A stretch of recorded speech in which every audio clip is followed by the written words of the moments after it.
A few years ago, I got one of those spam emails. And it managed to get through my spam filter. I'm not quite sure how, but it's turned up in my inbox, and it was from a guy called Solomon Odonka. I know. It went like this. It said, hello, James Veitch. I have an interesting business proposal I want to share with you, Solomon. Now, my hand was kind of hovering on the delete button, right? As you are, I was looking at my phone. I thought, I could just delete this. Or I could do what I think we've all always wanted to do. And I said, Solomon, your email intrigues me.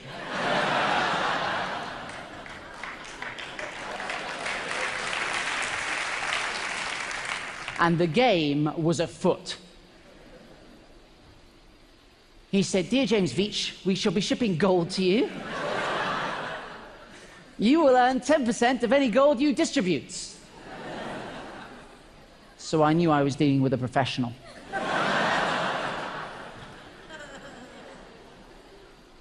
I said, how much is it worth? He said, we will start with a smaller quantity. I was like, ah. And then he said, of 25 kilograms. The worth should be about 2.5 million. I said, Solomon, if we're going to do it, let's go big.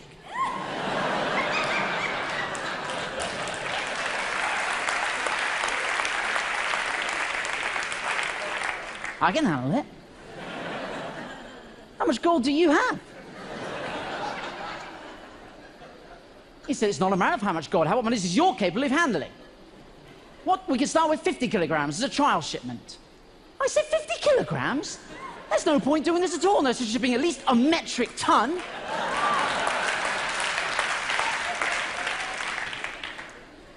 So what do you do for a living? I said, I'm a hedge fund executive bank manager.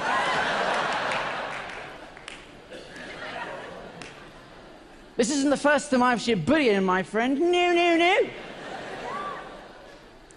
Then I started to panic. I was like, now look, where are you based? I don't know about you, but I think we're going via the postal service. It ought to be signed for. Right, that's a lot of gold. He said, it will not be easy to convince my company to do a larger quantity shipment. And I said, Solomon, I'm completely with you on this one. I'm putting together a visual for you to take into the board meeting. Hold tight.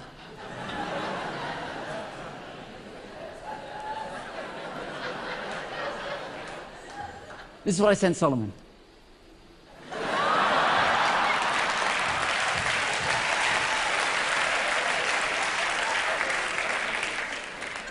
I don't know if we have any statisticians in the house, but there's definitely something going on. I said, Solomon, attach this email, you'll find a helpful chart. I've had one of my assistants run the numbers. We need to be shipping as much gold as possible. There's always a moment where they try to tug at your heartstrings, and this was it for Solomon. He said, I will be so much happy if the deal goes well, because I'm going to get a very good commission as well. And I said, that's amazing. What are you going to spend your cut on? And he said, on real estate, what about you? I thought about it for a long time. And I said one word. Hummus.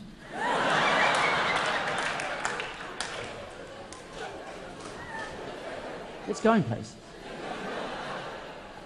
I was in Sainsbury's the other day, and there are like 30 different varieties. Also, you can cut up carrots, and you can dip them. Have you ever done that? Solomon! He said, I have to go to bed now.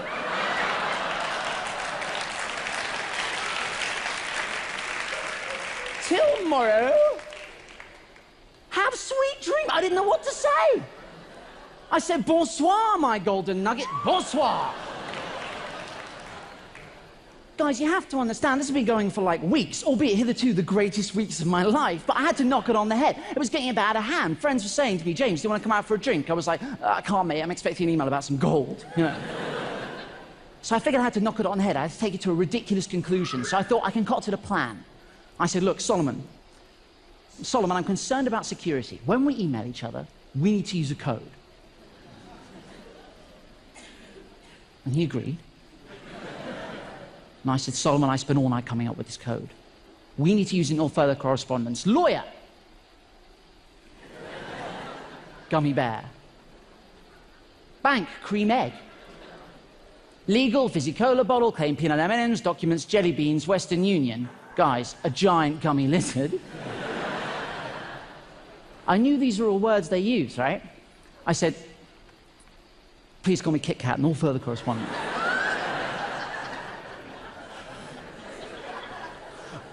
I didn't hear back. I thought, I've gone too far. I've gone too far. So I had to backpedal a little bit. I said, look, Solomon, is the deal still on? Kit Kat. Because you have to be consistent. Then I did get an email back from him. He said, the business on, I'm trying, blah, blah, blah, blah, blah. I said, dude, you have to use the code.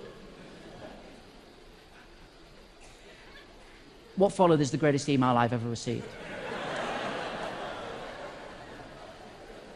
I'm not joking. This is what turned up in my inbox. This was a good day. The business is on.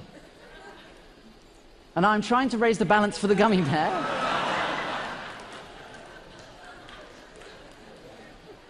So he can submit all the needed fizzy cola bottle jelly beans to the cream egg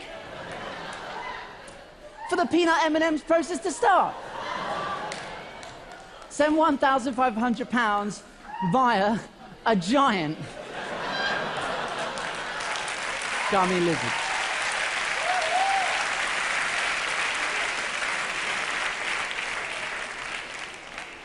And that was so much fun, right, that it got me thinking, like, what would happen if I just spent as much time as I could replying to as many scam emails as I could?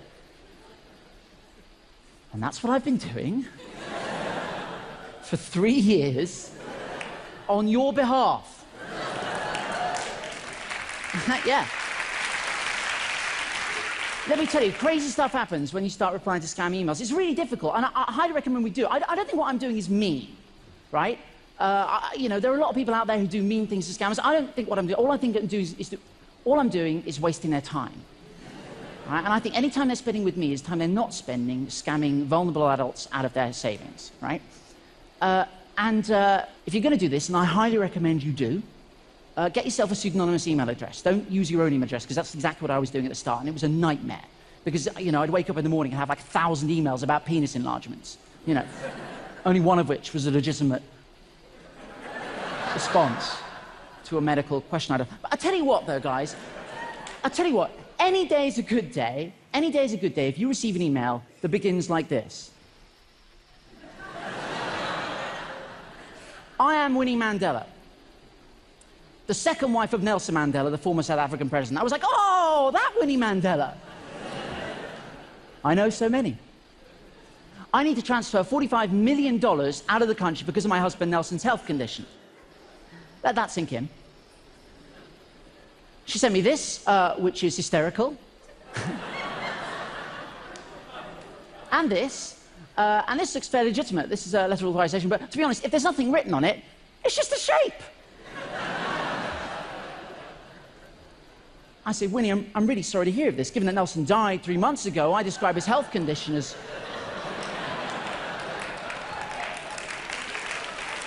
That's the worst health condition you can have, not being alive. She said, kindly comply with my banker's instructions. One love. I said, of course, no woman, no cry.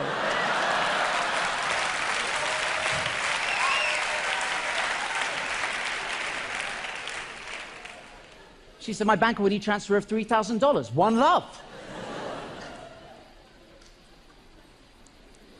I said, no problemo.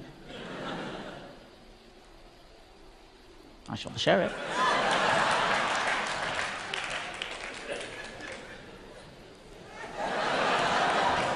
Thank you.